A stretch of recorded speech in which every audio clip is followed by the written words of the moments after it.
Avropa İttifaqı artıq müharibənin başlanğıcından bəri Ukraynaya 178 milyard avroya yaxın vəsait ayırıb.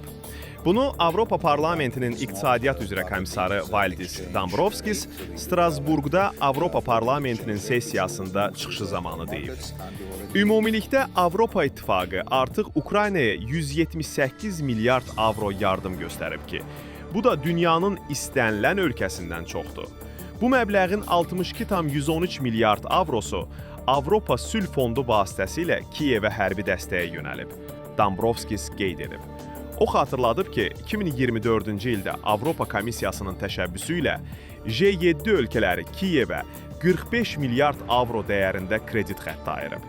Və bu kredit xətti Rusiyanın dondurulmuş aktivlərindən əldə edilən gəlirlərdən istifadə etməklə qaytarılması nəzərdə tutulub. Bu vəsaitin 22 milyard avrodan çoxu artıq xərclənib.